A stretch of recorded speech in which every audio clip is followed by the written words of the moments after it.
بسم اللہ الرحمن الرحیم۔ حضرات مفتیان اکرام، دارالفتاح دارالعلوم دیوبند، السلام علیکم ورحمۃ اللہ وبرکاتہ۔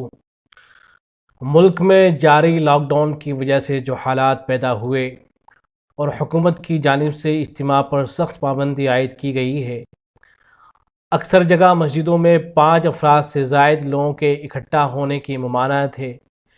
اس سے پہلے جمعے کے سلسلے میں دارالفتاح سے ہدایت جاری ہوئی تھی۔ اب 2 دن کے بعد عید الفطر آنے والی ہے۔ ایسے حالات میں مسلمانوں کے لیے عید الفطر کی نماز ادا کرنے کے سلسلے میں کیا ہدایت ہے، رہنمائی کی جائے۔ والسلام۔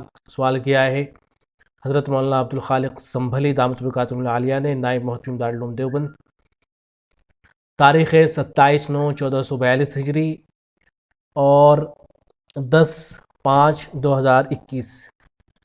جواب: بسم اللہ الرحمن الرحیم۔ الجواب باللہ توفیق۔ جن شرائط و تفصیلات کے ساتھ جمعے کی نماز ادا کرنا جائز ہے، انہی شرائط کے ساتھ عید کی نماز بھی ادا کی جائے، یعنی امام کے علاوہ کم از کم 3 بالغ مرد مقتدی ہوں۔ مساجد میں یا دوسری جگہ جیسے ہال یا باہری بیٹھک وغیرہ میں شرائط کی پابندی کرتے ہوئے عید کی نماز ادا کریں۔ جن لوگوں کے لیے عذر و مجبوری کی وجہ سے نماز عید کی کوئی صورت نہ بن سکے، ان سے نماز عید معاف ہوگی، انہیں پریشان ہونے کی ضرورت نہیں۔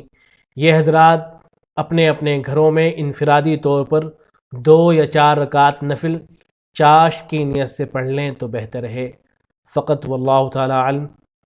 لکھا ہے حضرت مفتی زین الاسلام قاسمی دامت برکاتہ العالیہ نے، مفتی دارالعلوم دیوبند۔